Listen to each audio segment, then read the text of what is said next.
Bem-vindos ao webinar de Gestão e Liderança em Emergência Médica e Catástrofe. Vamos dar início aos trabalhos e para o efeito gostaria de explicar um bocadinho a dinâmica daquilo que vai acontecer ao longo do dia de hoje.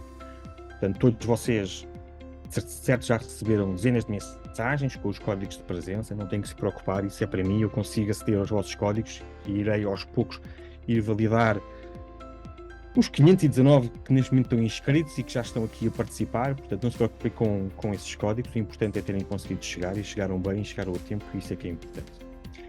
O programa de hoje é um programa rico, repleto de diferentes experiências, repleto de diferentes contextos e eu não tenho a menor dúvida que será um dia proveitoso, de imenso trabalho e que ao final do dia todos daremos o nosso tempo como ganho e não como perdido. Eu gostaria de dar a palavra ao professor Rui, ao diretor da Escola de Saúde de Leiria, e à professora Dix, também enquanto professora e coordenadora da pós-graduação de Emergência Médica e Catástrofe, antes de dar início aos nossos trabalhos. Naturalmente, cumprimentar-vos a todos. É para mim um prazer e uma honra estar aqui a dirigir-vos estas palavras. Portanto, cumprimentar a Ocean Medical e o Pedro, dizer que tem sido uma colaboração extraordinária. A Escola de Saúde Politécnico de Leiria tem formalmente uma relação com a Ocean já de alguns anos. Em particular, ela foi intensificada nos últimos 3, eu diria, no âmbito de uma parceria de sucesso, que é esta pós-graduação de Emergência Médica e Catástrofe, que de resto o Pedro colocou aqui já no fundo, depois, enfim, poderemos falar um bocadinho mais disto, mas dizer que esta colaboração tem sido extraordinária e tem sido muito importante para a Escola Superior de Saúde de Leiria, portanto, agradeço também ao Ocean Medical este trabalho conjunto.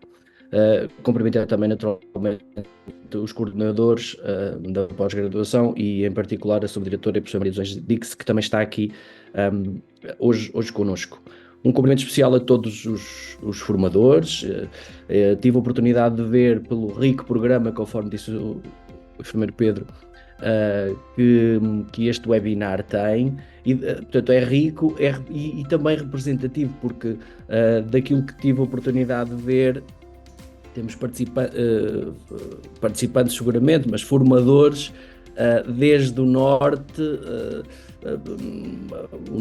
enfim, mais a norte que pude ver foi o Porto, temos o Baixo Voga, temos Peniche também, Almada e, enfim, Portugal inteiro, porque também temos os Açores em termos de participação. E, portanto, uma palavra de cumprimentos a todos e de boas-vindas.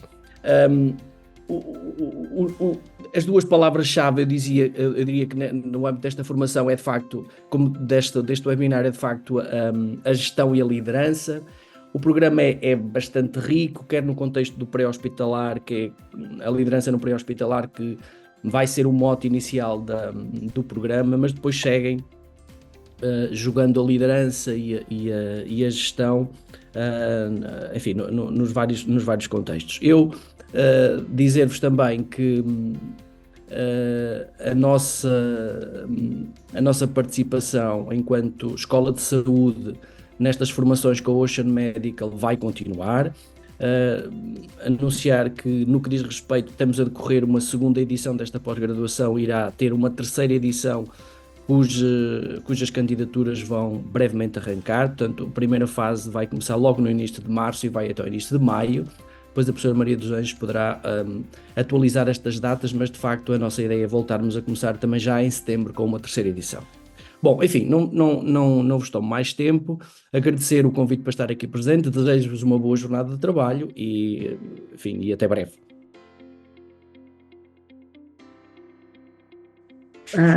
Bom dia a todos, só uma palavra de boas-vindas. Numa primeira fase, umas primeiras palavras de boas-vindas e de agradecimento a todos os participantes, que são muitos, como disse o Pedro e já disse o diretor da escola. Foram rapidamente esgotadas as vagas, o que também denota o interesse da população de médicos e enfermeiros, que é a quem se destina efetivamente esta formação, do interesse que têm nesta formação e nesta área em particular. Um segundo agradecimento é aos estudantes. Foram efetivamente desafiados a fazer este webinar, no sentido do desenvolvimento de competências na área em que ele está a decorrer, mas também, ao mesmo tempo, desenvolver competências transversais na área da organização deste tipo de eventos e de formação. Como coordenadora, não posso estar mais satisfeita não só com o empenho dos estudantes, como pela qualidade que imprimiram, e vão com certeza comprovar os participantes da qualidade deste webinar. Vai com certeza ser, como dizia o diretor, o professor Rui Pinto, proveitoso, vai ter de certeza absoluta um ganho para todos, e dizer que e reforçar que vamos então iniciar as candidaturas para a próxima edição a 3 de março, para quem estiver interessado neste tipo de formação avançada, que com certeza o Pedro mais à frente irá explicar em que consiste e o que é que poderá obter com a frequência desta pós-graduação, e disponibilizar-me para tirar dúvidas, caso assim aconteça, não só ao longo deste webinar, que tentarei estar presente, mas também no fim do webinar. Um bom dia de trabalho para todos. Muito bem, muito obrigado a todos. Então, para dar início aqui aos trabalhos, e agora de forma mais formal, agradecer obviamente a presença do professor Rui Pinto, a presença da professora Dix, que de forma tão amável nos endereçaram estas palavras. Agradecer a todos os convidados, a todos os palestrantes que aceitaram participar neste webinar, que aceitaram facultar-nos do seu tempo para poderem nos ensinar tanta coisa, e uma palavra especial de facto para os alunos, que desde o primeiro momento em que fiz este desafio, primeiro torceram o nariz e depois vestiram a camisola com um enorme entusiasmo. Os temas são temas muito adequados. Este webinar está inserido precisamente na unidade curricular de gestão e de liderança, e que eles, de uma forma corajosa, quando me apresentaram os palestrantes, fiquei muito surpreendido pela sua capacidade de recorrer e de chegar a diferentes profissionais, todos eles com imensa experiência na área de emergência médica, na área da catástrofe, que vêm partilhar então os seus conhecimentos e a sua experiência. O formato webinar, que sendo pandemia tanto nos ensinou, é obviamente desafiante. Em primeiro lugar, há uma coisa que a mim me deixa extremamente desconfortável, é que eu não vejo a vossa cara, não consigo perceber se estão a perceber, se estão a acompanhar. Então o desafio que eu pedi a todos vocês é que utilizassem a ferramenta de questões, de perguntas. No final de cada sessão, o moderador irá escolher 3, 4 questões e irá colocar essas questões aos palestrantes. Qualquer tema relacionado com o webinar e com a pós-graduação, coloquem essas questões, que nós também obviamente daremos o devido seguimento. Falar de gestão e liderança na área de emergência médica e catástrofe é um tema desafiante, é um tema que não é novo, mas que claramente pela procura e pelo entusiasmo que houve nas inscrições, é um tema que nos é transversal a todos nós, enfermeiros, médicos, os bombeiros, os técnicos de emergência. É algo que todos nós de facto temos que trabalhar em equipa, porque quando algo acontece, e não é uma questão de quando, não é uma questão do que é que vai acontecer, a catástrofe a cada dia que passa está mais perto de acontecer, e portanto todos nós temos que aprender a trabalhar em equipa, e todos nós temos claramente que estar alinhados naquilo que é os cuidados para com as nossas vítimas. E poder trabalhar competências não técnicas, trazer para um webinar que são chamadas soft skills, trabalhar a liderança, trabalhar a gestão, trabalhar a comunicação, trabalhar o trabalho em equipa, é algo que tem que ser central e ao mesmo tempo quase com uma competência de todos os players que estão no teatro de operações. Eu não me quero prolongar demasiado, mas de facto poder dizer acima de tudo aos meus alunos que este webinar é neste momento o webinar mais fácil que eles já tiveram até hoje, porque parabéns, conseguiram, e que seja um webinar muito proveitoso também para eles e para todos os participantes que dedicaram também o seu tempo no dia de hoje para poder estar aqui connosco. Faça isto então, irei dar a palavra ao primeiro moderador, o enfermeiro Sérgio Jorge, que é precisamente um discente da pós-graduação, e o primeiro tema é liderança na abordagem ao doente crítico em contexto pré-hospitalar.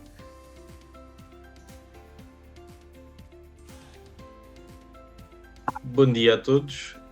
Começo desde já por saudar a excelentíssima professora doutora Maria Dix, o excelentíssimo professor Rui Fonseca e o excelentíssimo enfermeiro Pedro Caldeira, bem como todos os oradores deste webinar e todos os restantes que tiveram a iniciativa de se inscreverem. Vamos assim dar início ao webinar, iniciando com o tema, como disse o enfermeiro Pedro Caldeira, liderança na abordagem ao doente crítico no pré-hospitalar. E, em primeiro lugar, para nos falar deste tema, darei a palavra ao enfermeiro João Valente. O enfermeiro João Valente é enfermeiro especialista em enfermagem médico-cirúrgica na área da pessoa em situação crítica, sendo também pós-graduado em gestão de recursos de saúde. Atualmente desempenha funções na Unidade de Cuidados Intensivos Polivalente do Hospital de Castelo Branco, bem como elemento da viatura médica deste mesmo hospital. A par destas funções, colabora ainda com a Escola Superior de Saúde Dr. Lopes Dias como professor assistente. Assim sendo, enfermeiro João, a palavra é sua. Então, bom dia a todos, e iniciar também por algumas saudações que fazem parte. Em primeiro lugar, saúde de todos os participantes deste webinar, e estamos aqui com 577 participantes, que é fantástico. Felicitar a organização deste webinar, todos os alunos que integraram o curso de pós-graduação em Emergência Médica e Catástrofe do Instituto Politécnico de Leiria, em parceria com a Ocean Medical. Os meus parabéns a todos. Uma palavra de felicitação também à coordenação da pós-graduação, nas pessoas da senhora professora doutora Maria dos Anjos Dix e do senhor enfermeiro Pedro Caldeira. Permitam-me também um especial agradecimento ao Sr. Enfermeiro Daniel Dias, pois foi ele que me fez este convite e me desafiou para estar aqui presente. Portanto, a ele o meu obrigado, a minha gratidão. E também deixar uma saudação aos membros que compõem este primeiro ponto de comunicação, o Sr. Professor Sérgio Jorge, na qualidade de moderador, e a Sra. Enfermeira Joana Mendes, que parte comigo para a sua aprovação na qualidade de oradora. Sem mais demoras, porque o tempo realmente será curto, o tema que me foi atribuído, gestão e liderança na abordagem ao doente crítico no pré-hospitalar, constituiu no início um desafio. E antes de iniciar o que quer que fosse na preparação desta apresentação, resolvi, por mera curiosidade, digitar no Google o próprio título da comunicação. E, na verdade, entre as muitas imagens que me apareceram, chamou-me a atenção precisamente esta. Consigo ver aqui engrenagem, consigo ver coordenação, sinergia, equipa, um cronómetro, que me leva aqui ao fator tempo, e foi sobretudo estes conceitos que me assolaram e que me chamaram a atenção. Então, partindo deste posto, tentei organizar um pouco tempo de apresentação que tenho em alguns pontos-chave. Abordagem do doente crítico ao nível do ambiente pré-hospitalar, e teria muito gosto em conseguir falar destas três tipologias de doente crítico, doente neurológico, doente coronário e doente trauma major. Contudo, por condicionamento do tempo, não irei conseguir, pois estaríamos aqui sensivelmente uma hora, sem sombra de dúvida. Então selecionei apenas um destes tipos de doente neurológico, e para este webinar. E depois juntar nesta equação a minha experiência enquanto enfermeiro da VMER no hospital, VMER de Castelo Branco, e com todos os desafios e dificuldades que estão associados precisamente a este contexto. E é mesmo por aqui que eu vou começar uma breve caracterização da área de abrangência da VMER de Castelo Branco, é uma área geográfica de atuação muito vasta. Temos 8 concelhos onde podemos intervir, e só a título de curiosidade para quem não conhece a área, desde o ponto mais a oeste ao ponto mais a este distam cerca de 150 km de distância. Temos uma média de 39 km por ativação. Isto foi um levantamento feito nos últimos 6 meses, apenas para demonstrar o quão longínquas são as nossas ativações. Com exceção das ativações dentro da cidade de Castelo Branco, todas as restantes são ativações muito longas. Contamos com alguns MERs de apoio, mas este apoio acaba por ser relativo. Temos a norte, a MER Covilhã, que está sensivelmente a 60 km. Temos a sul, a MER Porto Alegre, que está a 100 km de distância. E temos a oeste, a Primeira Brantes, que está a cerca de 90 km de distância. Então, pegando nesta realidade e fazendo aqui uma abordagem ao doente crítico do foro neurológico, em específico, aquele doente que nos leva a suspeitar de uma via verde AVC, reunir aqui algumas informações que me parecem ser cruciais e que, no fundo, vão desencadear aqui algumas questões, alguns desafios e algumas reflexões para todos nós. Sabemos claramente que o acidente vascular cerebral constitui a primeira causa de morte e incapacidade permanente em Portugal, tem efeitos deletérios na qualidade de vida do próprio e, obviamente, dos cuidadores, do terceiro. Sabemos que quanto maior a perda neuronal, obviamente será maior o dano cerebral e todas as funções que são adstritas.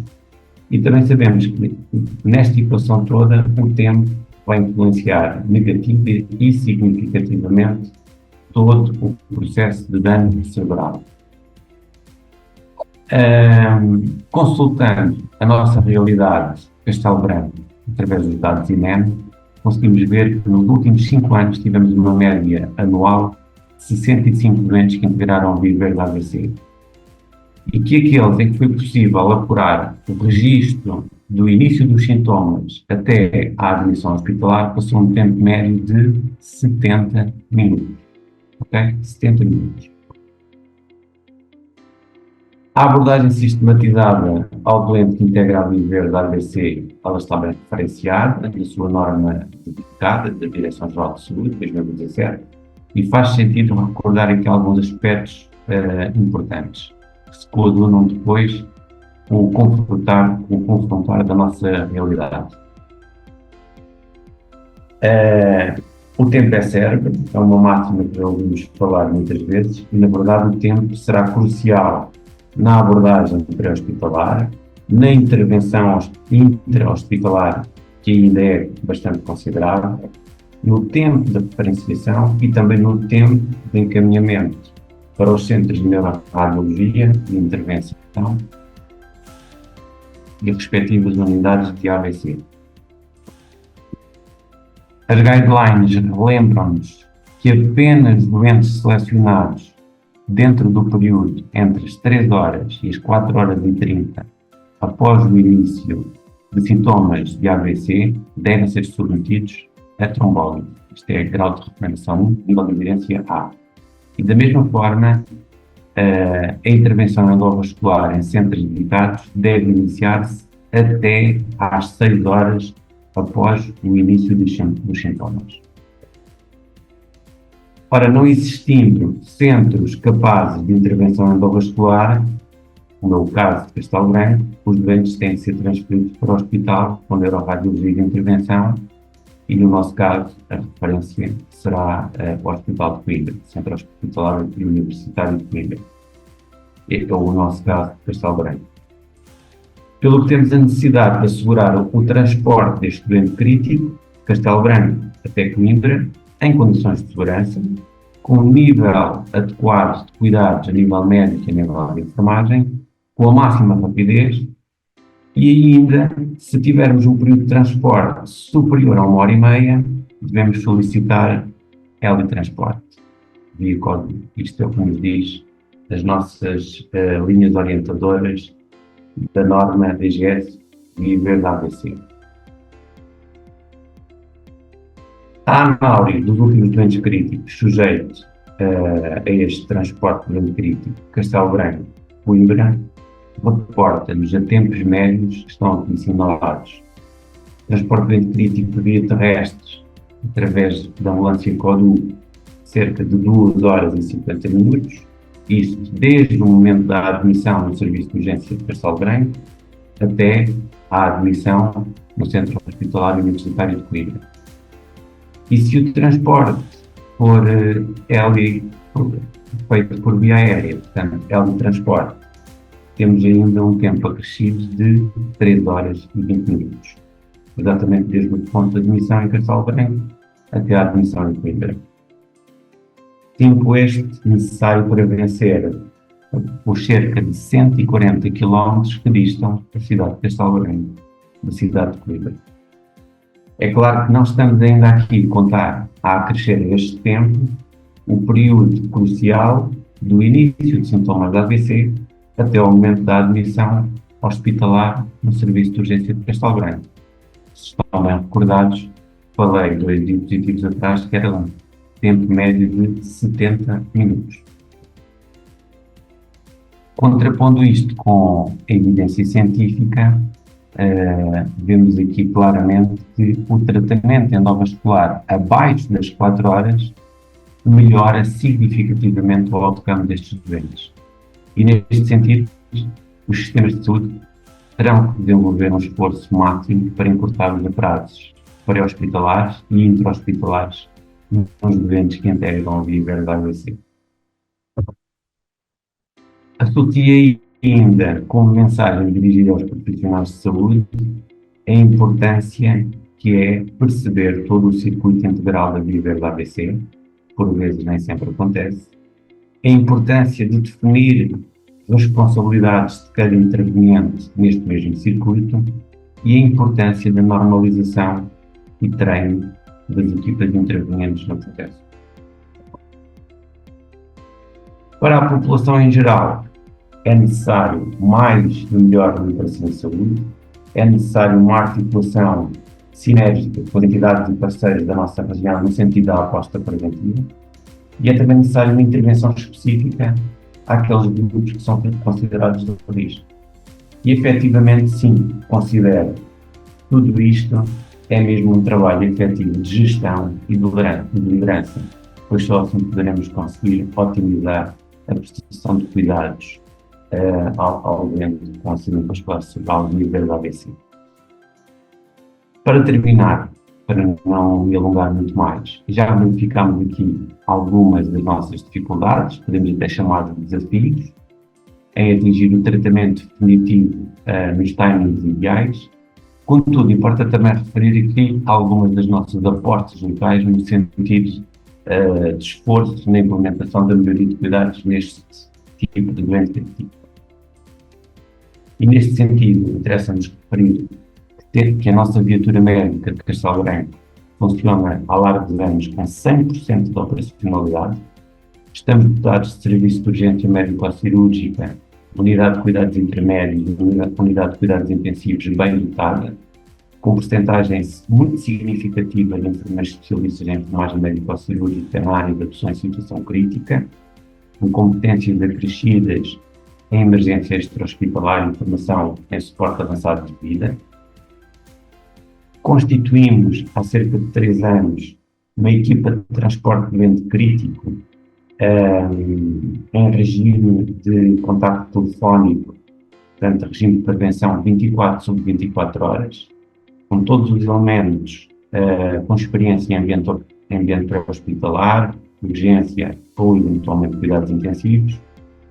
E estes profissionais em regime de contacto telefónico estão garantidamente presentes na sala de emergência num tempo estimado entre 15 a 20 minutos, sem qualquer tipo de atraso. Temos em funcionamento a Escola de Formação acreditada em Suporte Básico de Vida com DAE e estamos em processo de formação Escola de Formação SAB. Ambas as iniciativas com o objetivo de formação quer interna, quer externa à unidade local de saúde nestes âmbitos. Temos também instituído na cidade de Castelo Branco um programa comunitário de DAE, bem como desenvolvemos várias iniciativas de mastering comunitários e junto de agrupamentos escolares. No fundo, o nosso objetivo é tornarmos a nossa cidade mais protetora, mais segura, para evitar esta tipologia de eventos críticos. Portanto, não acrescento muito mais, o tempo estará certamente com limite. Creio que foram aqui lançados algumas dificuldades, alguns desafios da nossa realidade, mas também algumas mais-valias no sentido de termos estes cidadãos mais seguros. E queria terminar exatamente como iniciei, com esta imagem que apresentei no início da apresentação. Considero que a gestão e a liderança têm uma missão muito importante no sentido de agilizar, no sentido de olhar e no sentido de tornar toda esta engrenagem cada vez mais eficaz e logo mais proficiente para termos um cuidado de excelência ao evento crítico, neste caso, evento crítico com acidente vascular cerebral. Muito grato pela oportunidade, pela atenção dispensada. Bem-aja a todos. Muito obrigado, enfermeiro João Valente, pela sua apresentação.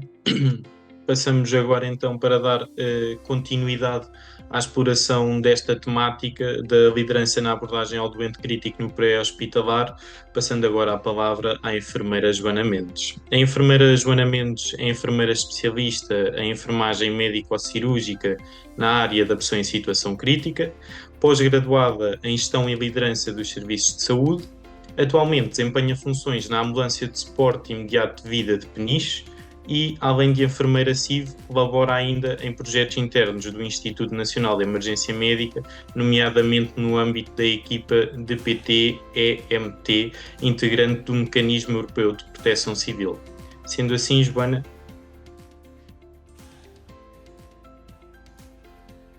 Muito bom dia a todos. Em primeiro lugar, gostaria de agradecer o convite que me foi endereçado pelo excelentíssimo Sr. Enfermeiro Sérgio Jorge para participar no presente webinar sobre gestão e liderança em emergência médica e catástrofe. Gostaria ainda de agradecer à excelentíssima Sra. Doutora Maria Dix e ao excelentíssimo Sr. Enfermeiro Pedro Caldeira, na condição de coordenadores da pós-graduação em emergência médica e catástrofe. E por último, com igual importância, agradecer ao excelentíssimo Sr. Enfermeiro João Valente, na qualidade de palestrante, por também ele ter aceito o desafio de abordar a temática da liderança no seu particular contexto de trabalho. Conforme já foi referido pelo excelentíssimo Sr. Enfermeiro Sérgio a quando da minha apresentação, o meu nome é Joana Lopes e eu sou enfermeira. Atualmente desempenho funções no Instituto Nacional de Emergência Médica, mais concretamente no meio de suporte imediato de vida em Peniche.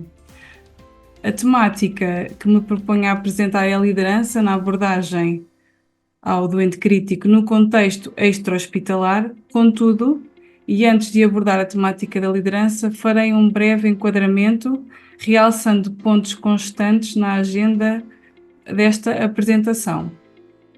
Assim, durante a apresentação irei falar em 5 grandes pontos, nomeadamente o suporte imediato de vida, o enfermeiro no meio de emergência de suporte imediato de vida, a pessoa em situação crítica, a abordagem que é realizada mediante a pessoa em situação crítica, culminando a apresentação com uma abordagem à liderança naquilo que é a minha experiência e a minha interpretação.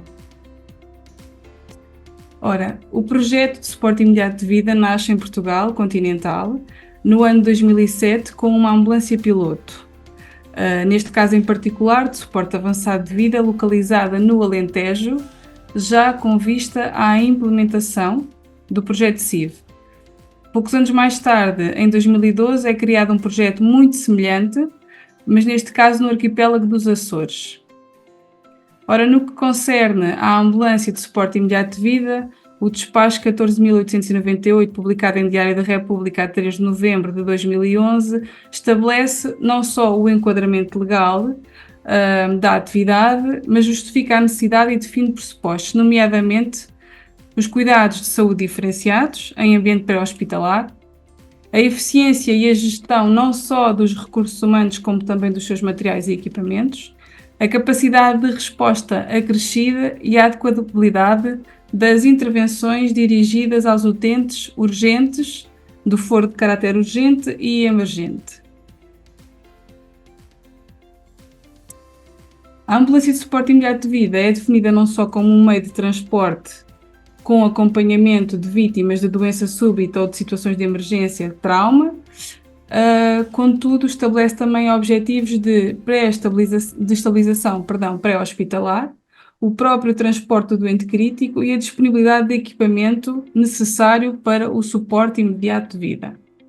A implementação do projeto CIV veio, por um lado, não só demonstrar que a atividade de emergência médica tem uma vasta abrangência, desde o pré-hospitalar até aos cuidados intensivos, passando também pela prestação de cuidados nos serviços de urgência e do transporte interhospitalar de doentes críticos.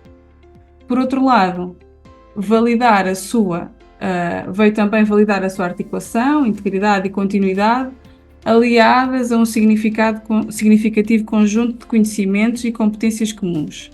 São fundamentais para o sucesso de toda a cadeia de cuidados em emergência. Segundo consta no relatório anual de atividades do Instituto Nacional de Emergência Médica de 2022, Portugal continental dispõe, à data, de 43 ambulâncias de suporte imediato de vida e de 224 profissionais enfermeiros. Estes dados, entretanto, já foram atualizados com a entrada de novos elementos, contudo, ainda assim, à data de 2022, estes são os registros disponíveis. No que diz respeito à delegação regional do centro, esta, aliás, integra no seu meio 10 meios de emergência médica de suporte imediato de vida, o que permitiu, à data de 2022, pouco mais de 37 mil ativações para ocorrências de prioridade de nível 1, um número bastante elevado, e aproximadamente 1.980 pedidos de apoio diferenciado para a realização de transportes secundários. Entrando num outro ponto essencial, falemos então agora do enfermeiro em CIV. Conforme consta no Estatuto da Ordem dos Enfermeiros e considerando o contexto profissional do enfermeiro em CIV, em suporte imediato de vida, este exerce a sua profissão com base em conhecimentos científicos, tecnológicos, respeitando a vida, a dignidade humana, a saúde e o bem-estar da população. Por outro lado, também procura promover ativamente uma melhoria da qualidade dos cuidados de enfermagem, mantendo uma atualização contínua dos seus conhecimentos. O número de profissionais de enfermagem no seio do Instituto tem vindo a crescer, como já tinha referido, e como reflexo deste crescimento refere-se também a um maior volume de enfermeiros especializados em diferentes áreas da especialização de enfermagem, assim como também existe já um elevado número de enfermeiros, de profissionais com competência acrescida, neste caso em áreas de competência acrescida, que podem ser tanto divididas como diferenciada ou avançada. Por exemplo, a competência acrescida diferenciada em emergência extra-hospitalar. Enquanto enfermeira com formação na área de especialização em enfermagem na pessoa em situação crítica, procuro por demonstrar ser capaz de participar na produção de novo conhecimento, de desenvolver uma prática baseada na evidência disponível e o mais atual possível, de promover o aumento da qualidade dos cuidados de saúde, de cultivar a liderança nos contextos da prática de cuidados e de influenciar a mudança na área de saúde e dos cuidados de enfermagem. Relativamente à pessoa em situação crítica, passando para outro ponto chave da nossa apresentação, de acordo com a Ordem dos Médicos e a Sociedade Portuguesa de Cuidados Intensivos, considera-se a pessoa em situação crítica como aquela que, por disfunção ou falência de um ou mais órgãos ou sistemas, a sobrevivência está dependente de meios avançados de monitorização e terapêutica. Ora, Outros autores, no caso de Patrícia Benner e suas colaboradoras, definem também a pessoa em situação crítica como aquela que se encontra numa situação aguda, gravemente doente ou ferida, e incapaz de manter de forma autónoma, de forma independente, a sua estabilidade fisiológica, o que representa um elevado risco para o desenvolvimento de instabilidade fisiológica de uma forma célere. Esta condição crítica define e orienta as intervenções, na sua maioria, as intervenções e as práticas dos enfermeiros de cuidados críticos. Aqui, a modalidade de ação consiste não só em intervenções instantâneas e de constante prontidão, já que o doente crítico depende de cuidados intensivos contínuos e de tecnologia de suporte.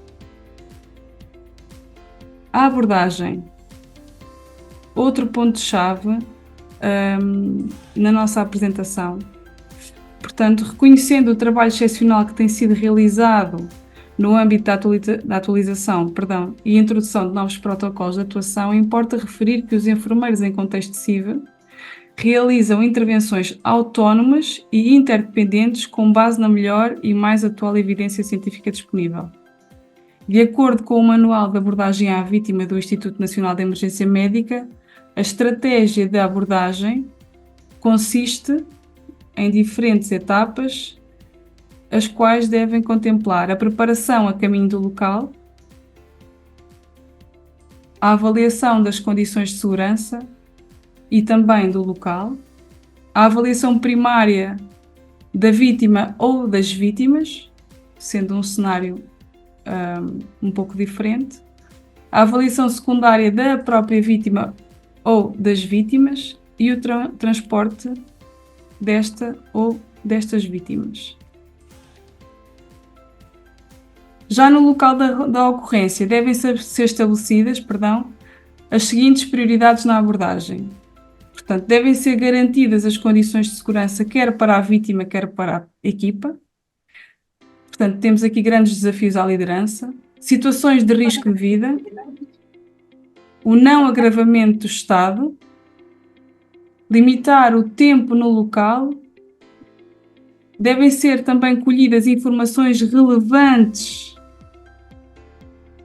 para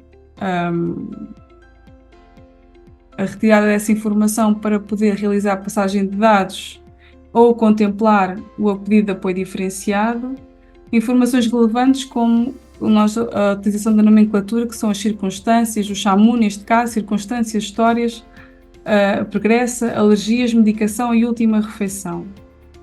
A adequação destas prioridades não é um processo estanque, portanto, mantém-se todo este processo de uma forma dinâmica e exige constante adaptação de todos os elementos da equipa. Portanto, é essencial que todos estejam programados, elencados para esta estratégia, para esta modalidade de ação. Liderança, o tema central. Ao realizar esta apresentação, deparei-me com 3 grandes questões que guiaram de alguma forma a construção, a elaboração desta apresentação. Ora, o que é a liderança, em primeiro lugar? Qual o perfil de liderança na missão do enfermeiro? E de que forma ou quais são as possíveis condicionantes à liderança na missão do enfermeiro?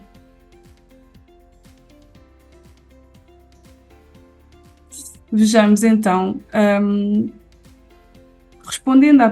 tentando responder à primeira questão, segundo o Observatório Português dos Sistemas de Saúde, a liderança existe desde o início das civilizações e é considerada um dos ingredientes essenciais dos processos de mudança em sistemas sociais complexos, como é o caso das organizações de saúde. A liderança pode apresentar sinónimos de determinadas palavras como, por exemplo, comando, chefia, administração. Apesar desta similaridade, cada um dos termos é aplicado de forma distinta. Se não, vejamos. Comando definimos como a autoridade investida. Chefia é a influência de exercer e a administração, os recursos a aplicar ou implementar. Voltemos então à questão de partida, o que é a liderança. A literatura disponível revela que a definição do conceito de liderança não é conceptualmente linear e deixa margem para diferentes abordagens ao conceito. A própria evolução histórica a nível militar e a nível civil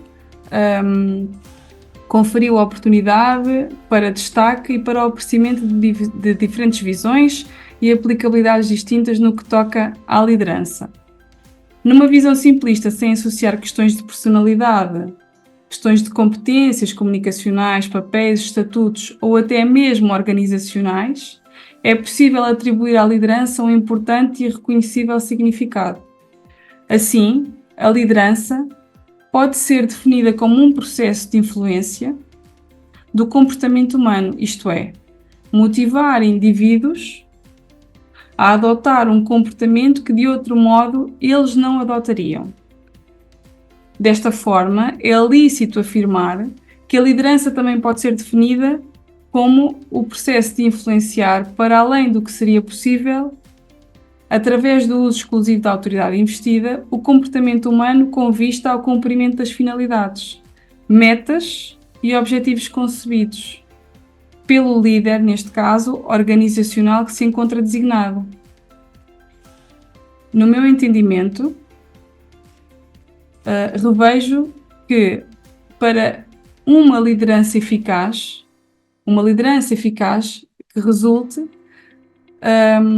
o seu resultado, portanto, o seu alcançar, deve conter resultados positivos, objetivos definidos e resultados positivos.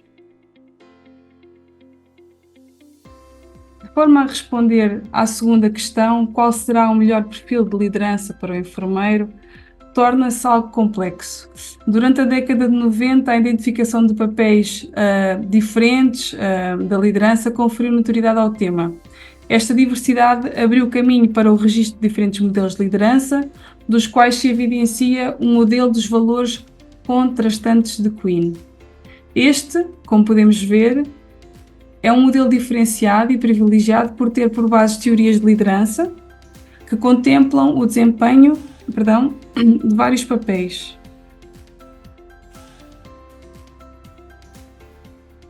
Este modelo de liderança baseia-se em 4 modelos, sendo repartido em 8 papéis, e é possível verificar, olhando para a infografia, que existem 2 dimensões-chave da liderança.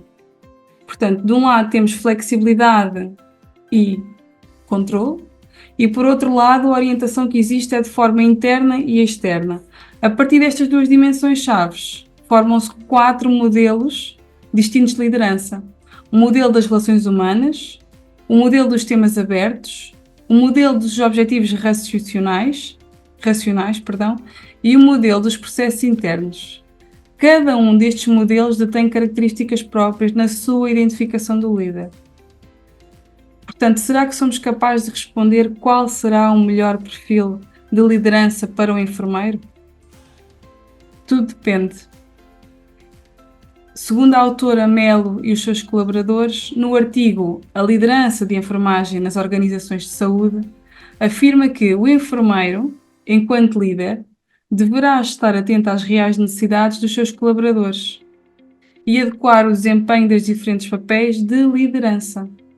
Assim, a associação entre a experiência acumulada dos enfermeiros e a percepção mais positiva no desempenho dos papéis de liderança parece continuar a contribuir para melhorar o processo de liderança, tornando-o mais positivo. Cada um de nós, certamente, encontrará maior afinidade, ao olhar para o diagrama, encontrará maior afinidade com um dos modelos, sobretudo ao nível da identificação de um perfil de liderança.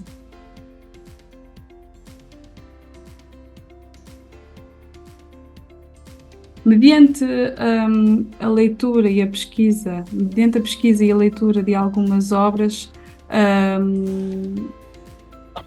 com maior relevância, pude constatar traços e princípios para aquilo que se define como um líder, a ter em conta na liderança. Portanto, deixo aqui alguns dos traços, nomeadamente a apresentação, aquilo que distingue o líder, a apresentação, a coragem, a capacidade de decisão, a confiança, a capacidade de resistência, o entusiasmo, a iniciativa e integridade, o discernimento, também é muito importante, o espírito de justiça, a competência, a lealdade, o tacto e, sem faltar, a generosidade. Encontrei também como princípios naquilo que é a liderança, aquilo que o líder deve manter para si mesmo como princípio, conhecer-se a si mesmo e desenvolver as suas capacidades, ser proficiente, técnica e taticamente, procurar a responsabilidade e ser responsável, tomar decisões corretas e oportunas, dar o exemplo, que é muito importante, conhecer a sua equipa e cuidar do seu bem-estar, manter sempre e primar por manter sempre a sua equipa informada e atualizada, desenvolver na sua equipa o sentido de responsabilidade, assegurar que a tarefa dada é compreendida, implementada e concluída, preparar a sua equipa para agir como e em equipa, deve ser transversal, sobretudo num contexto de emergência extra-hospitalar, e empregar a equipa de acordo com as suas capacidades, sendo que nem todos os elementos são iguais, deve ser então emprego de forma adequada. O general Vieira define como condicionantes à liderança 4 fatores. Neste momento na literatura, o que consegui enquadrar com aquilo que é a realidade do extra-hospitalar no contexto de CIV, dividi cada um das condicionantes tendo em conta aquilo que encontrei na literatura. Portanto, o general Vieira define como condicionantes à liderança 4 fatores: o liderado, o líder, a situação e a comunicação, e transpondo para a minha realidade, e no meu caso em concreto, enquadro e consigo enquadrar as várias condicionantes ao processo de liderança. Entendendo que o liderado pode apresentar como condicionantes as competências individuais, as motivações intrínsecas, o empenhamento e o engagement, portanto, se está ou não está empenhado, se está ou não está coeso com a equipa, questões ligadas à multigeracionalidade, portanto, diferentes patamares, diferentes idades, diferentes perspectivas e saberes detidos e aprendidos, e os valores ou os princípios de cada um, que podem também eles vir a ser condicionantes. Por outro lado, o líder deve reconhecer humildemente a sua função, a sua capacidade, a sua competência e a sua limitação.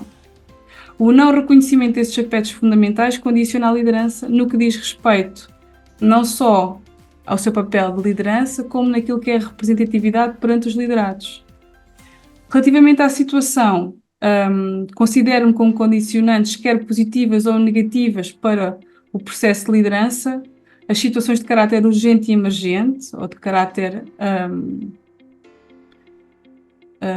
portanto, numa catástrofe não é igual a uma situação, uma condição urgente, mesmo o número de vítimas, a tipologia da ocorrência, não é? São questões e condições diferentes. A própria disponibilidade dos recursos humanos e dos materiais e dos fatores não controláveis, como, por exemplo, condições climatéricas, meteorológicas, aliás, e outras envolventes da situação, como, por exemplo, situações ou cenários onde haja violência.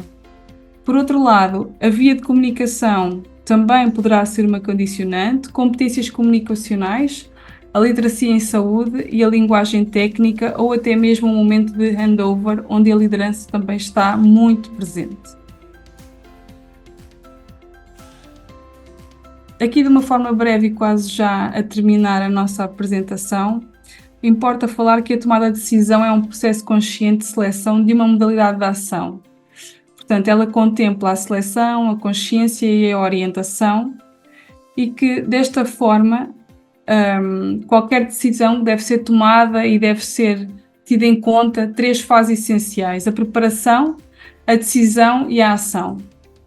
Pode, porventura, ocorrer o caso de se dar um erro na tomada de decisão, e neste preciso momento, é de extrema importância que quem lidera tenha em consideração que não deve ser feita nenhuma tentativa para reparar o erro sem antes ser compreendida e na totalidade, ou parcialmente, mas convém na totalidade, perceber qual é a origem do erro. Caso contrário, estaremos a favorecer, a continuidade do erro e o aparecimento de novos erros. Ao longo da minha vida profissional e da minha aprendizagem, quer profissional também, quer académica, levo comigo alguns ensinamentos que me foram transmitidos e dos quais também gostaria de partilhar convosco, como este decálogo de liderança. Portanto, 10 pontos importantes que para o nosso dia-a-dia poderão ser poderão ter extremo impacto. Estabelecer prioridades, resolver a pessoa resolver ela mesma os problemas mais difíceis e não os delegar, estabelecer e exigir sempre níveis de excelência, louvar em público e repreender ou chamar à consideração o que entenderem em privado, nunca dar ordens que eu mesma não consiga executá-las, ser leal para com os elementos da equipa, assim como eu espero que sejam para comigo, admitir os meus erros e não tentar disfarçá-los, ser firme, mas amável com as pessoas e nunca substituir um elemento na sua função somente em último recurso. Conferir crédito a quem, como e onde for devido. Esta é a bibliografia que utilizei para a apresentação e, para terminar, gostaria de vos deixar um conceito com o qual me identifico e penso ser essencial para qualquer líder.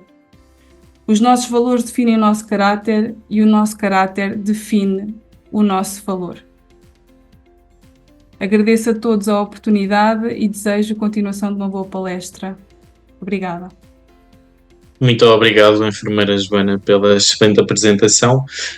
Passaria agora a um momento breve para colocarem as vossas questões. Relembro que existem pessoas que colocaram aqui a mão no ar no Zoom, mas que as perguntas terão de ser feitas através do chat, está bem?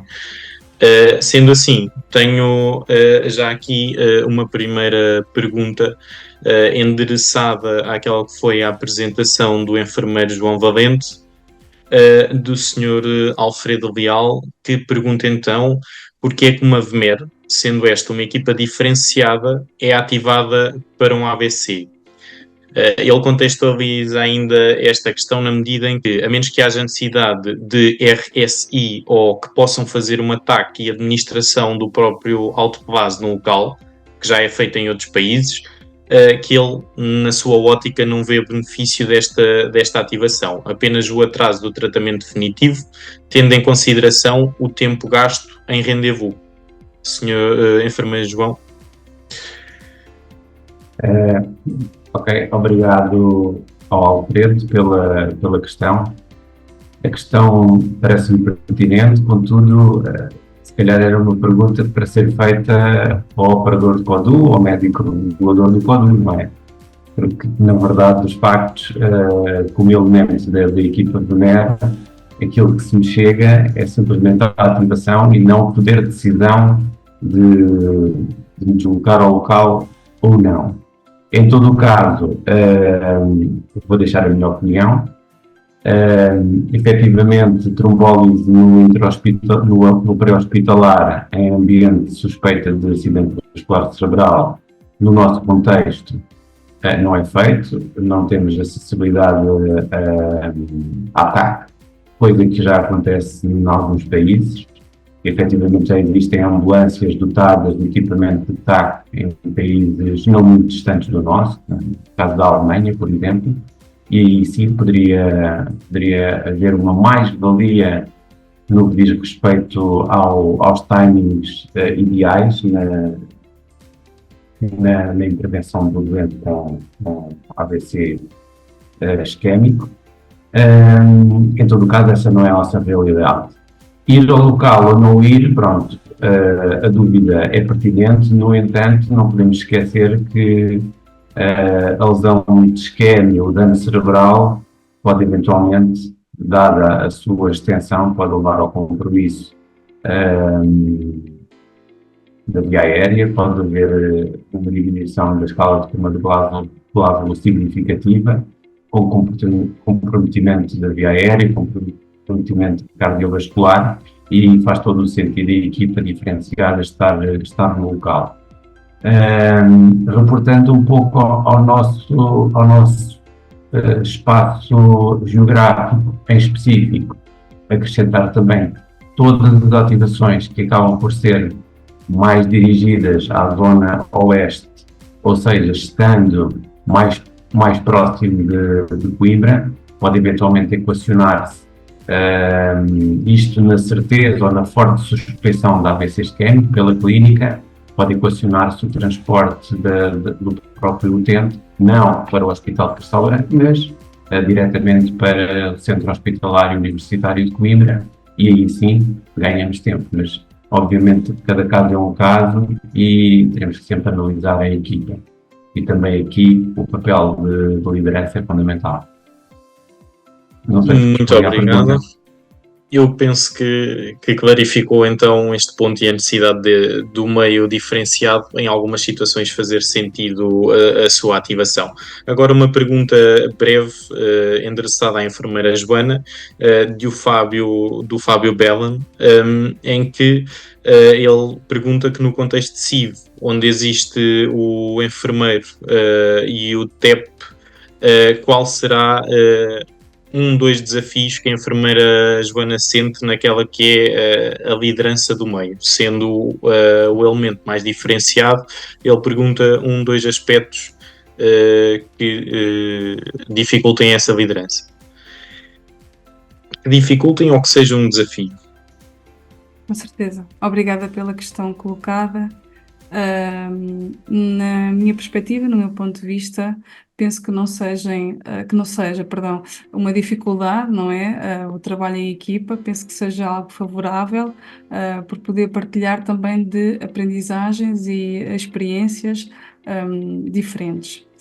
Considero que os elementos que trabalham comigo, portanto os técnicos de emergência pré-hospitalar, detêm funções e competências específicas no seu âmbito de atuação, assim como eu detenho as minhas. Não consigo, talvez, clarificar nesse aspecto uma ou outra dificuldade, porque não as vejo como tais, mas vejo sim como oportunidades de trabalho em conjunto. Portanto, os saberes diferentes confluem num bom trabalho de equipa. Por vezes, talvez, quando existem dificuldades no reconhecimento desse mesmo papel a desempenhar, enquanto lá está, como elemento da equipa, elemento mais diferenciado, cabe a mim então estabelecer e organizar as prioridades em termos de atuação. Não sei se porventura consegui responder à pergunta que me foi colocada, mas... Eu penso que sim, penso que conseguiste dar aqui alguma luz ao Fábio daquilo que poderão ser dos desafios da liderança e o papel do enfermeiro em contexto de CIV. Mais uma vez agradecer então aos dois oradores deste tema e dar assim por encerrada. Ficámos aqui com o balanço de que efetivamente a liderança é importante naquela que é a abordagem ao doente crítico, nomeadamente uma abordagem sistematizada em que o tempo efetivamente faz a diferença, e para que esse tempo faça a diferença é necessário tomar uma decisão e é necessário haver um líder para que todo este sistema funcione. Sendo assim, dou por concluída este tema e passava a palavra ao enfermeiro Pedro Caldeira. Muito obrigado. Obrigado pelas excelentes apresentações, obrigado também pelas excelentes questões, e dando continuidade então à nossa ordem de trabalhos. Começámos no pré-hospitalar, começámos na rua, vamos seguir então o circuito do doente crítico e vamos entrar no nosso hospital, nomeadamente pelas portas de entrada da larga maioria dos doentes críticos nos nossos hospitais, que são os serviços de urgência. Para o efeito, temos dois brilhantes palestrantes, e uma não menos brilhante moderadora, a enfermeira Tatiana Bilém, também discente aqui da pós-graduação, que nos irá então introduzir a próxima mesa, estratégias de gestão intra-hospitalar de recursos nos serviços de urgência. Tatiana? Bom dia. Queria agradecer a passagem da palavra e aos comandos que já passaram por este webinar. Também agradecer e dizer um bom dia à professora Maria Dix, ao professor Rui Fonseca e ao enfermeiro Pedro Caldeira. Vou fazer uma breve introdução dos palestrantes, sendo que vou primeiro introduzir a enfermeira Aguiar Câmara, que é a enfermeira-chefe no serviço de urgência do Hospital Professor Dr. Fernanda Fonseca, passando nesta qualidade de enfermeira-chefe. Passo então a palavra à enfermeira Aguiar Câmara.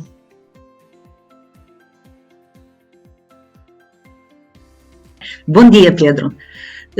Bom dia a todos e, em primeiro lugar, quero agradecer à senhora enfermeira Tatiana Belém, de quem tenho a honra de ser enfermeira-chefe no Hospital Fernando Fonseca, no serviço de urgência, que, devido ao seu entusiasmo, à sua persistência e à sua resiliência, me convenceu a estar aqui neste momento. Na realidade, eu sou pouco dada a partes teóricas, gosto muito mais da prática e, devido ao que a enfermeira Tatiana me fez sentir, aqui estou eu para falar-vos um pouco da minha experiência. Mais do que fazer revisões bibliográficas, eu estou aqui para dizer aquilo que sinto e aquilo que acontece no Serviço de Urgência Geral do Hospital Fernando Fonseca, agora integrante da Unidade Local de Saúde Amadora Sintra. Só uma breve introdução, penso que todos sabem, mas é sempre bom rever. São situações transversais a todas as urgências do país. Os serviços de urgência terem deixado de ser a última porta de entrada no Serviço Nacional de Saúde para passar a ser a primeira porta de entrada de todos os utentes que, por algum motivo, sentem necessidade de recorrer ao Serviço Nacional de Saúde. Isto deve-se a múltiplos fatores, conhecidos todos nós, entre eles o envelhecimento da população, cada vez mais doenças crónicas, pouca eficiência da rede de cuidados de saúde primários, da linha de apoio Saúde 24, da falta de literacia que a maior parte dos portugueses têm sobre saúde, mas não é esta, a meu ver, a principal causa da ocorrência de episódios de urgência desnecessários, porque, embora haja falta de literacia, o que acontece verdadeiramente é que tudo aquilo que teria funcionar antes da entrada da urgência está a funcionar de forma deficiente. Também muito porque os lares habituaram-se também que a porta de urgência seja onde vão colocar os seus clientes ao mínimo sinal de problemas de saúde, sem uma consulta médica antes, e pronto. E milhares de fatores, não vale a pena estar agora aqui a falar, levam a que haja uma excessiva procura de utentes à urgência, sendo que está verificado que cerca de 30% destes utentes não tinham qualquer necessidade de ir à urgência. O que é que isto vai fazer? Vai fazer que, devido a estes problemas a montante, a área ambulatória da urgência perca a sua missão principal, que é despistar precocemente e tratar e encaminhar o verdadeiro doente crítico, para passar a estar dispersa com centenas e centenas de doentes que não tinham necessidade de estar ali se tudo a montante funcionasse como deve ser. Mas o maior problema da urgência não é só a montante, também é jusante, porque, para além de uma área ambulatória completamente sobrelotada e com excessivos doentes, temos o problema de todos aqueles doentes que, na realidade, precisavam mesmo da urgência, porque tiveram indicação de internamento pela parte médica, que não saem da urgência por falta de vagas nos serviços de internamento do hospital. E isto penso que é transversal a todo o país. Estes doentes que apenas deviam estar nas urgências algumas horas, até estarem estabilizados, até se fazer um diagnóstico e depois serem encaminhados para os diferentes departamentos do hospital ou para a alta, ou encaminhados para consultas, ficam com a indicação de internamento, aguardando no serviço de urgência dias e dias. E isto é inadmissível, porque o serviço de urgência transforma-se em enfermarias e o serviço de urgência não é uma enfermaria. Todos estes problemas fazem com que a principal missão dos enfermeiros do serviço de urgência e todos os outros profissionais seja desvirtualizada e, em vez de os enfermeiros e os outros profissionais estarem a tratar do doente crítico, são desviados para os doentes que não precisavam de urgência no ambulatório e para as múltiplas enfermarias que vão aumentando à medida que o problema aumenta.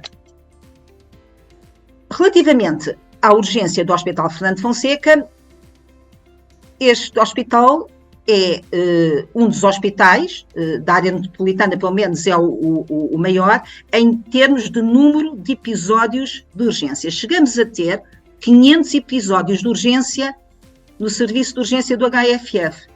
Ter 250 doentes em circulação é corriqueiro. Nós estamos contentes quando temos 100.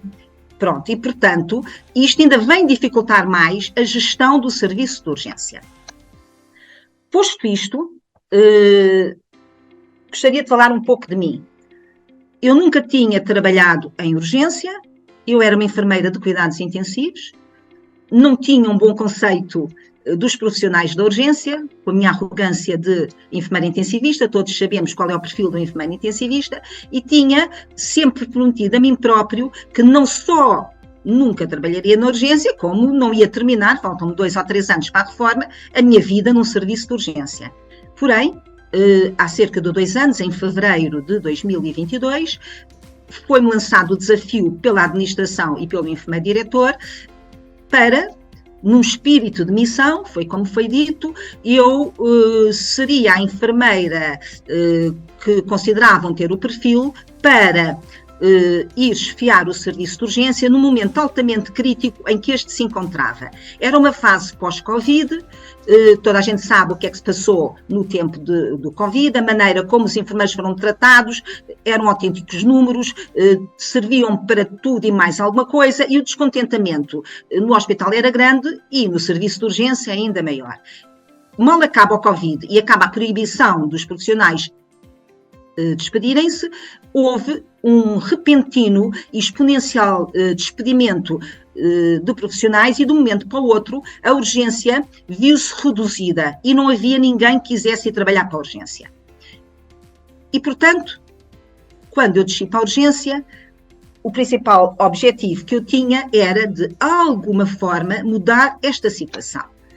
Aceitei o desafio, com algumas condições, e uma delas seria que, ao fim do ano, se eu quisesse, tinha a promessa da administração de ser colocada noutro serviço, até tinha a vantagem de poder escolher qual era esse serviço, e perante estas condições fui entusiasmada lá para baixo, quando acreditam em mim e apostam em mim, e principalmente dizem que os meus colegas, de alguma forma, precisam da minha ajuda, isso é a maior das motivações.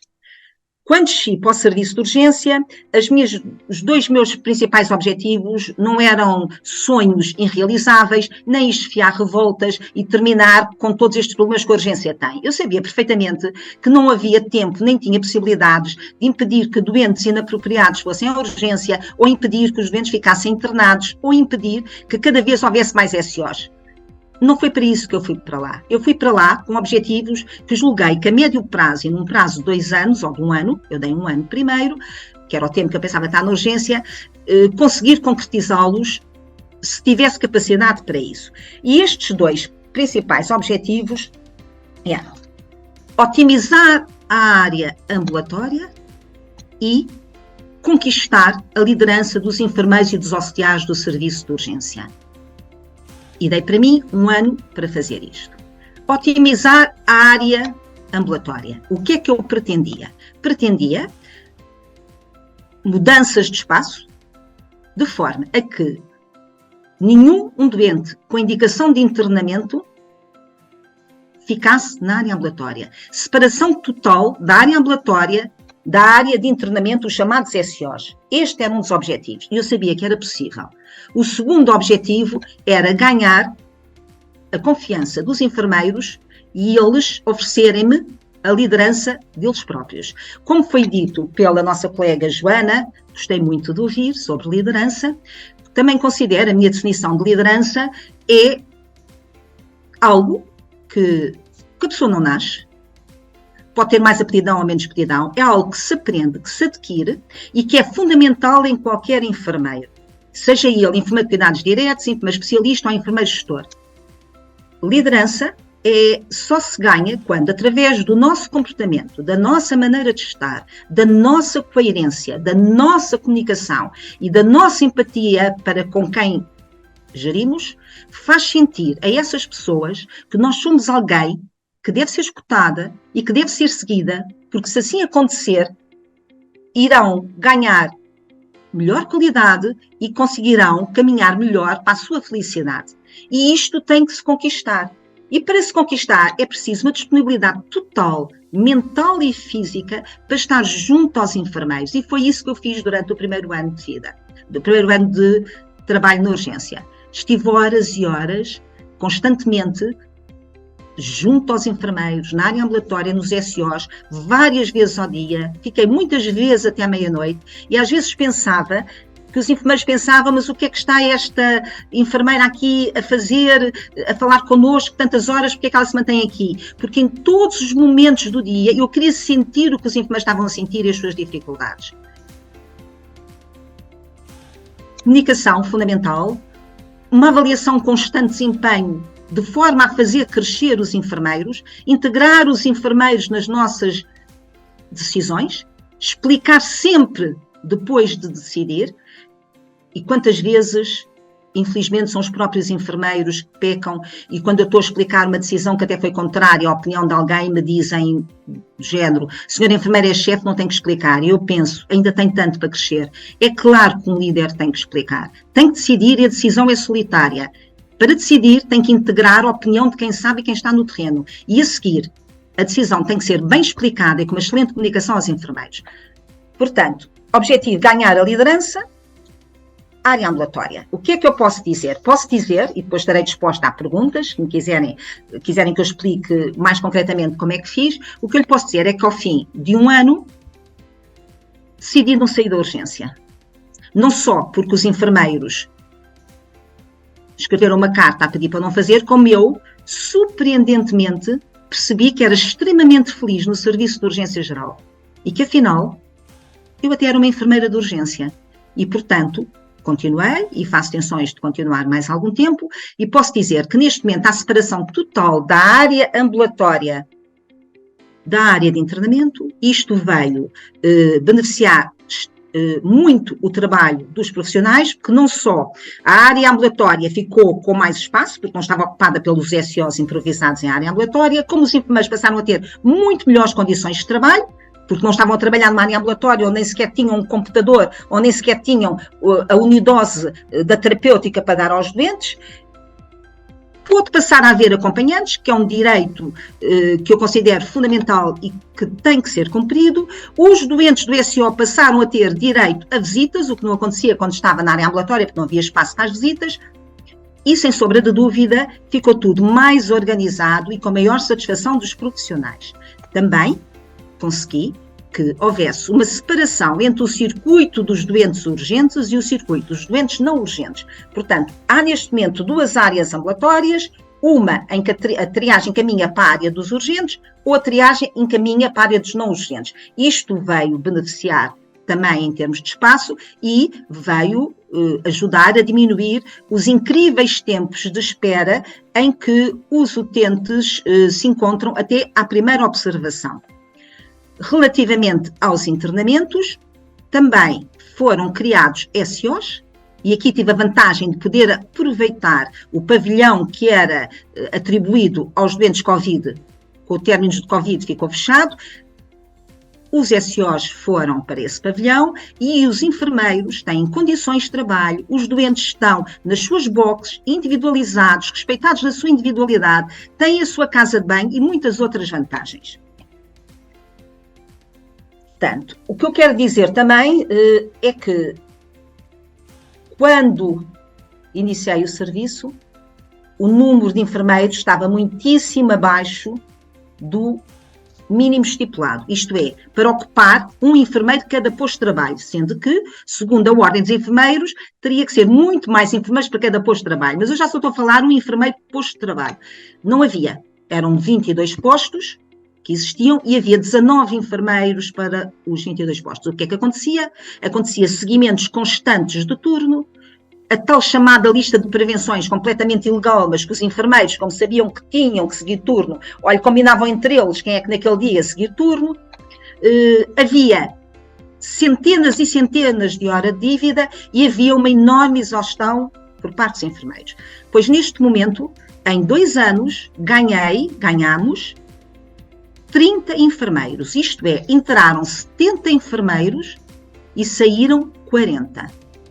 Por vários motivos, outros locais do país onde os enfermeiros eram originários que abriram vagas, milhares de motivos, mas o que é verdade é que neste momento eu faço horários com mais 30 enfermeiros. Isto permitiu-me, não só, nunca mais houve seguimento de turno, nenhum enfermeiro segue turno contra a vontade, pode acontecer que, planeadamente, que se eu sei que alguém está de baixa e já fiz o horário e que amanhã vai faltar, alguém se ofereça para fazer um turno extraordinário. E oferecem-se sempre.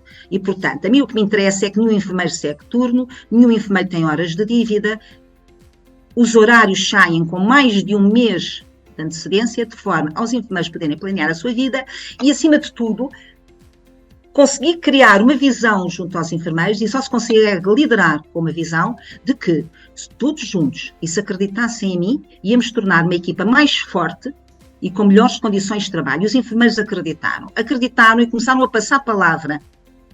Eu vou dar só um pequeno exemplo. Quando cheguei não tinha enfermeiros, eu fui ver os alunos do 4º ano, quem é que tinha tido boa nota, e pensei, vou tentar conquistá-los para o serviço de urgência. Eu telefonava e quando tentava vender o serviço de urgência, eu que me respondia ao senhor enfermeira, o meu próprio orientador disse nunca venhas para aqui trabalhar. E, portanto, aquilo era uma pescadinha no rabo da boca.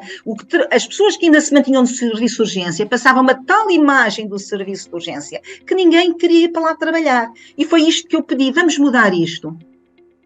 Vamos, olha, nem que seja mentir, vamos dizer, venham para aqui trabalhar, que vão ser tratados, não como recursos humanos, mas como pessoas. Fundamental para um líder, fazer sentir a quem lidera que não está a tratar de recursos humanos, está a fazer muito mais do que isso, está a gerir pessoas e que a vida pessoal de cada um não fica à porta do hospital. Completamente errado. A mim nunca me ouvi dizer os problemas pessoais ficam à porta de casa. Não, não ficam, porque isso é impossível. Agora, não podem prejudicar o serviço. É outra coisa completamente diferente. Para dar um exemplo, sempre o fiz e disseram-me que eu, se estivesse na urgência com 150 enfermeiros, nunca conseguiria fazer, pois todos os enfermeiros escolhem o seu horário. Todos os enfermeiros me dizem as folgas que querem para o próximo horário. E isto é fundamental, porque é dar que se recebe e recebendo nós também damos. Portanto, termino, não sei se já passei o meu tempo, sou capaz de já ter passado, dizendo que estou aberta a perguntas, que acima de tudo, as estratégias, que são várias, e depois os tipos de liderança que se pode ter também são conforme a situação e o estado de maturidade da equipa. Mas os enfermeiros são, acima de tudo, líderes. Sejam eles enfermeiros de cuidados diretos, por exemplo, têm que ser líderes quando tratam o seu doente. Têm que fazer acreditar o doente que aquilo que ele os aconselha é o melhor para o doente. Os enfermeiros têm que ser líderes quando integram novos colegas. Os enfermeiros têm que ser líderes quando chefiam uma equipa. Têm que ser líderes até quando chefiam uma reanimação ou quando estão numa equipa de reanimação. E cabe ao enfermeiro gestor, mais do que a qualquer outro, esta capacidade de ganhar a liderança. Porque o enfermeiro gestor tem uma posição de um cargo, de uma categoria de enfermeiro-chefe, que lhe dá um cargo que, a meu ver, é o cargo que talvez mais poder tenha na hierarquia de enfermagem, muito mais do que do enfermeiro-diretor até. E, portanto, os enfermeiros gestores, ainda mais do que todos os outros, têm que ser líderes. E aqui lanço um desafio às escolas. Fundamental o aspecto da liderança desde o primeiro minuto em que alguém entra numa escola de enfermagem. Obrigada. Termino de dizer que sou uma apaixonada do Serviço de Urgência Geral. É um orgulho. E também quero dizer uma coisa, para ser justa. Só falei em dificuldades, mas houve um enorme fator facilitador que me ajudou a alcançar os objetivos que hoje se tem. A extraordinária capacidade e profissionalismo de todos os enfermeiros de urgência, representados pelos seus 5 chefes de equipa, que que chefiam equipas de 25 elementos, que esses sim são verdadeiros líderes. Eu só os tenho que ter alinhados comigo, porque quem lidera o serviço, quem está na prática, à meia-noite, à 1 da manhã e às 3, e quem tem que utilizar as estratégias para as quais são livres de escolher, para chegar ao objetivo por todos acordados, são esses senhores enfermeiros. E são os enfermeiros excepcionais. Portanto, vou-vos já dizer, aquilo que era considerado um castigo ser chefe daquela urgência, considero que é um prémio para qualquer enfermeiro gestor. E é o serviço mais fácil, eu já fui chefe de vários serviços, sou chefe há 27 anos, pois é o serviço, para mim, é o mais fácil de gerir. Obrigada a todos, estou disponível para perguntas. Obrigada, enfermeira Guiá Câmara. Vou passar então agora a palavra ao enfermeiro Luís Tomé, que é um enfermeiro que apresenta cargo de chefia numa equipa no Hospital do Hospital de Santa Maria, no serviço de urgência. Passem então a palavra. Olá, muito bom dia a todos. Uma breve só apresentação sobre mim. Meu nome é Luís Tomé, como já foi dito. Eu sou enfermeiro especialista. Sou também enfermeiro mestre na área de enfermagem à pessoa em situação crítica e sou, como disseram, um dos chefes de equipa de enfermagem no serviço de urgência da agora ULS Santa Maria. Permitam-me começar por vos agradecer à Ocean Medical, principalmente à sua professora Maria Dixie e ao seu enfermeiro Pedro Caldeira, pelo convite, bem como aos docentes e discentes desta pós-graduação em Emergência Médica e Catástrofe que aqui estão a assistir. Agradeço particularmente o convite à sua enfermeira Izzy Chaim, que me dirigiu pessoalmente o convite para estar aqui a partilhar convosco um bocadinho da minha experiência desde já com 20 anos. Parece-me também que é importante agradecer à sra. Enfermeira Aguiar Câmara, que acabou de falar agora, pela partilha que considero ter sido tão rica sobre aquilo que é uma perspectiva de um enfermeiro gestor. Agora deixa-me felicitar-vos também pela organização deste evento, principalmente pela iniciativa, pela coragem em abordar esta temática que para mim desde sempre me despertou um grande interesse. Aliás, a minha área que desenvolvi durante o meu mestrado foi precisamente a área da catástrofe no serviço de urgência. Mas acho que, além do interesse que eu tenho por ela, acho que deve despertar o interesse de todos os profissionais de saúde, nomeadamente daqueles que trabalham no âmbito da urgência e da emergência em Portugal.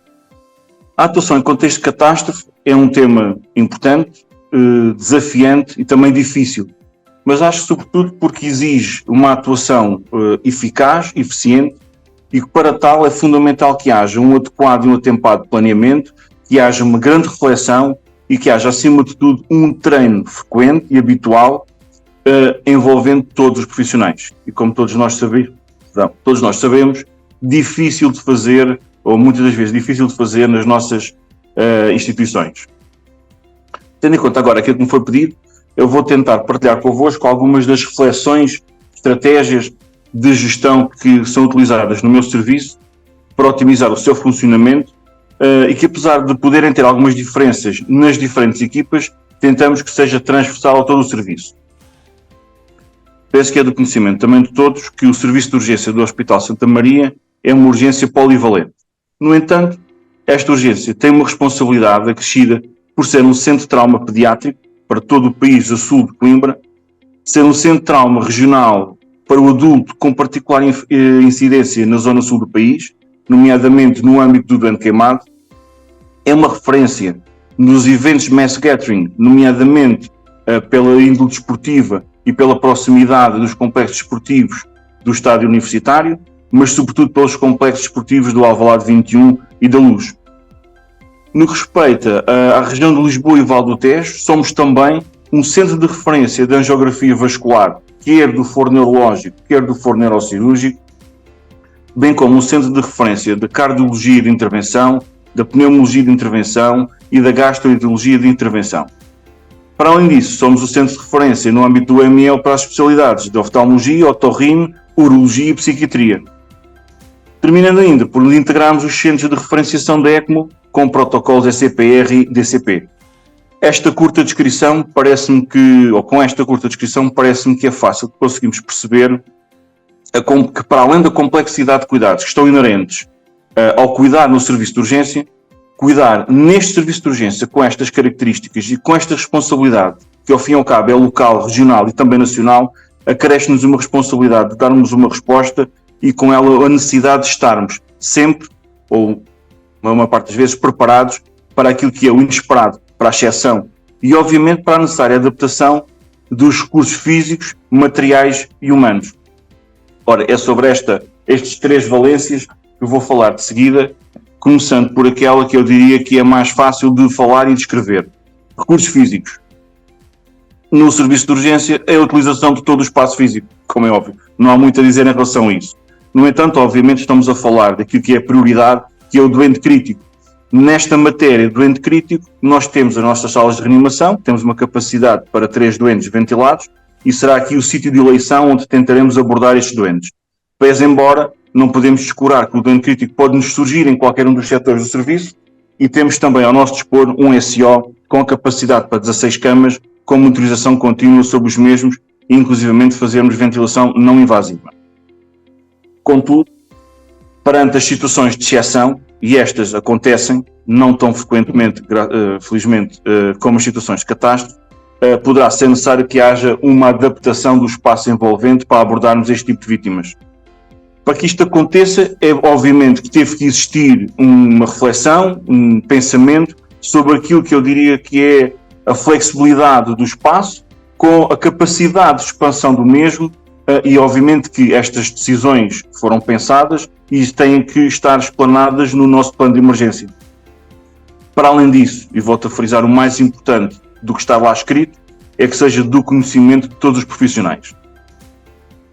No que diz respeito aos recursos materiais, também aqui teve que ser feito um pensamento e planeado aquilo que seria a melhor forma de termos os materiais disponíveis, e foi de facto feita uma distribuição de acordo com aquilo que foi pensado.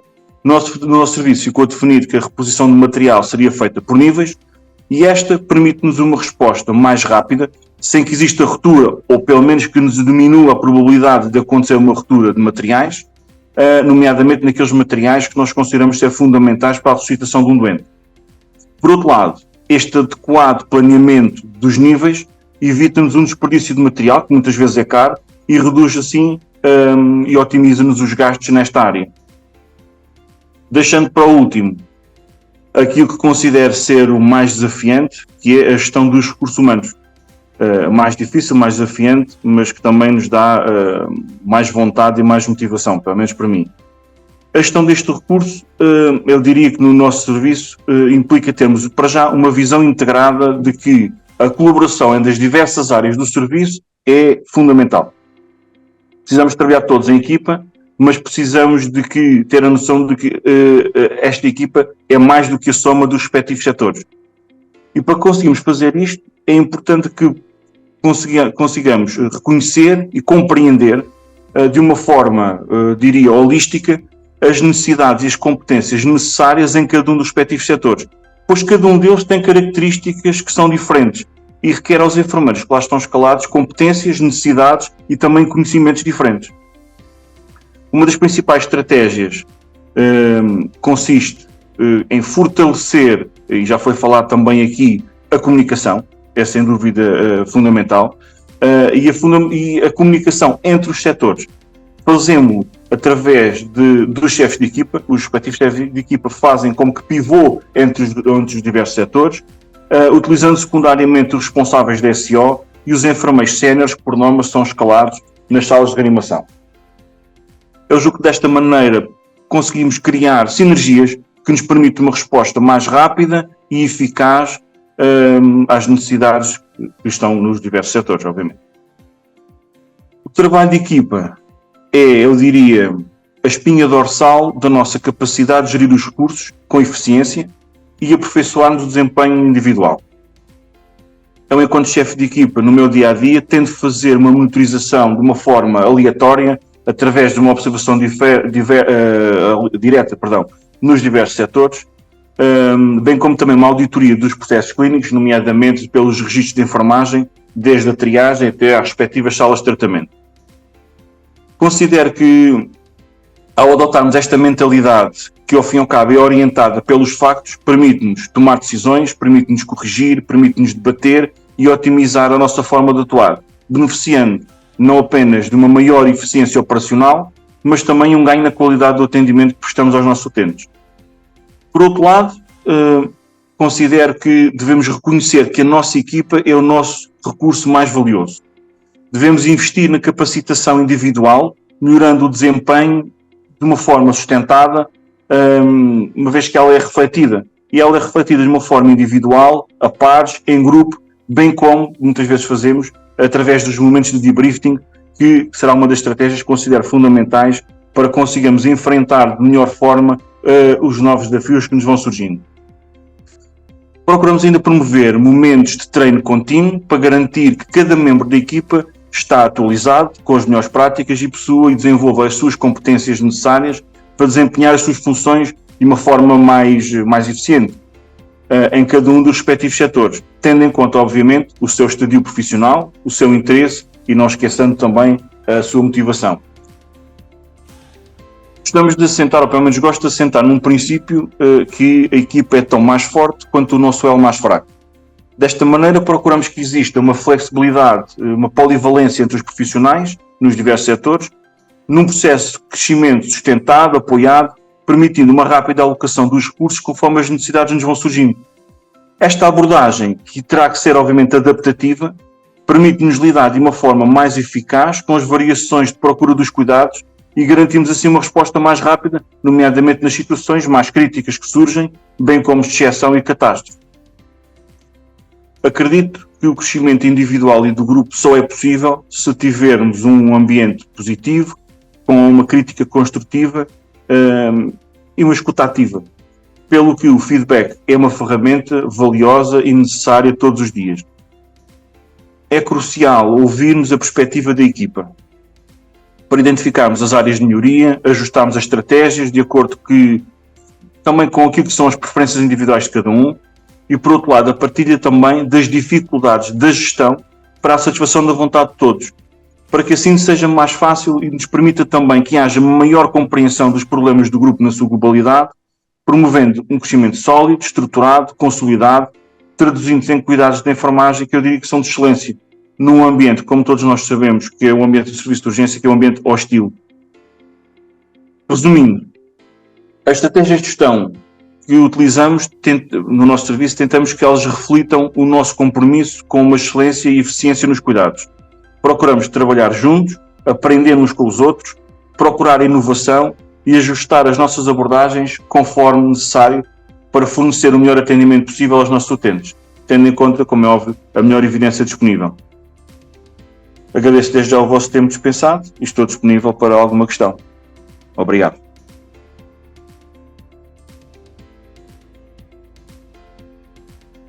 Pronto, obrigada pela apresentação.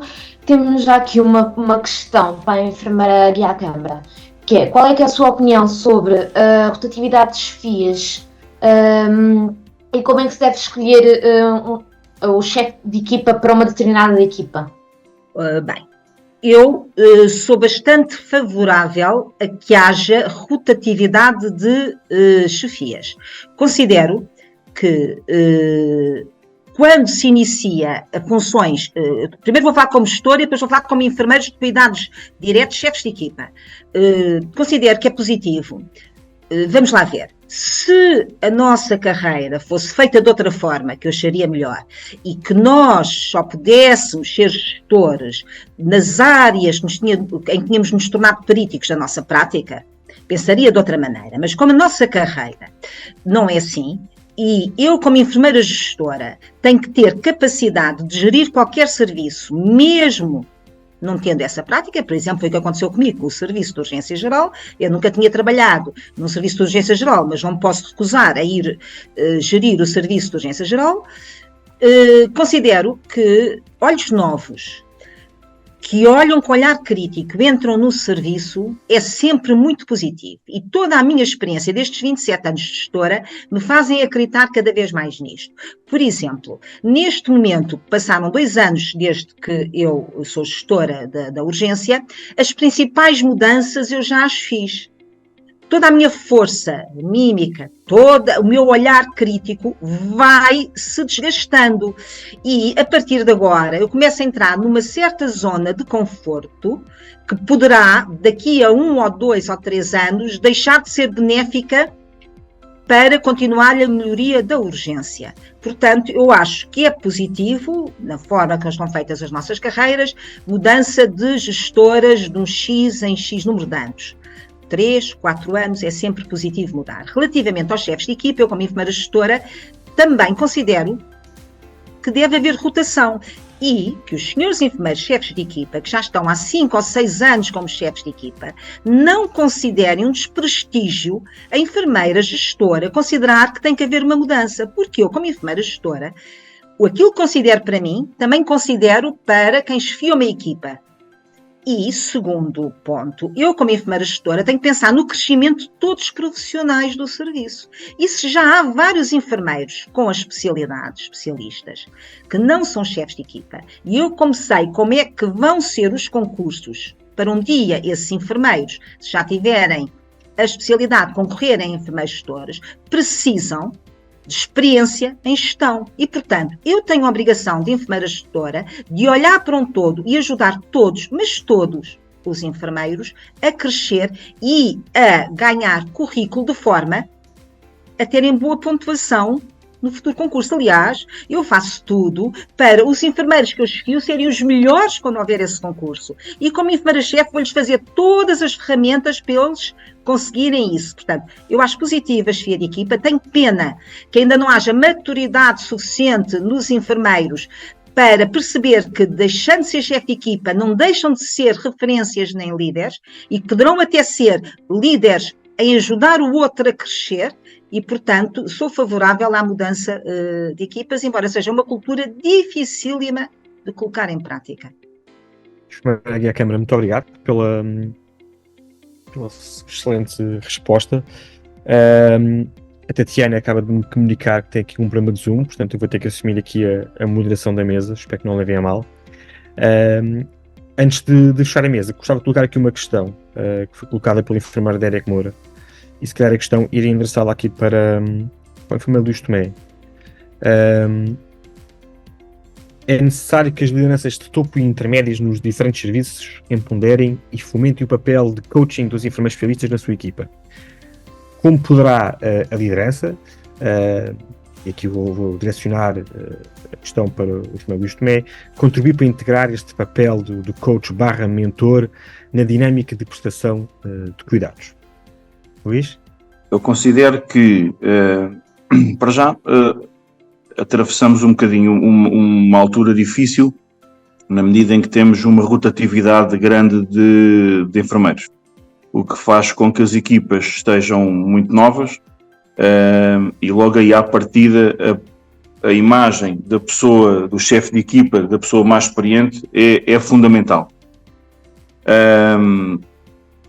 Penso, obviamente, que é necessário que haja um trabalho contínuo no sentido de promovermos e contribuirmos para que haja um crescimento de todas as pessoas, no sentido de os motivarmos para que desenvolvam competências e conhecimentos e, obviamente, que nesse aspecto os enfermeiros séniores, os especialistas, têm um papel fundamental. Muito bem. Muito obrigado. Então, estamos mesmo a chegar aqui na hora de intervalo. Eu gostaria de agradecer à enfermeira Guia Câmara, ao enfermeiro Luís Tomé pelas brilhantes exposições. Houve de facto o feedback foi extraordinário da parte da maioria dos participantes e num tema tão quente.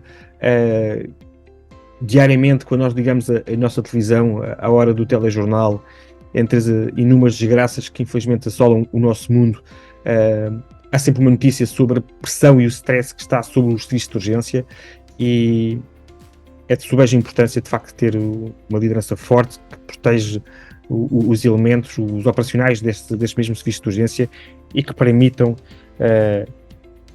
as melhores condições possíveis, e eu vou mesmo dar um foco dentro de palavras possíveis, para que os profissionais de saúde continuem a dar o seu melhor. E, portanto, Estou extremamente contente por aquilo que foi aqui apresentado. Muito obrigado mais uma vez. E cabe-me agora passar para um momento que é o momento da cafeína, em que todos nós temos que repor os níveis de cafeína. E, portanto, vamos fazer um intervalo de cerca de 20 minutos. Estamos a cumprir o horário dentro daquilo que estava estipulado. E, portanto, muito obrigado também pelo esforço de todos os participantes. E vamos retomar os trabalhos às 11h35 em ponto. Está bem? Muito obrigado. A sessão continuará aberta, mas 11h35 retomaremos. Muito obrigado a todos.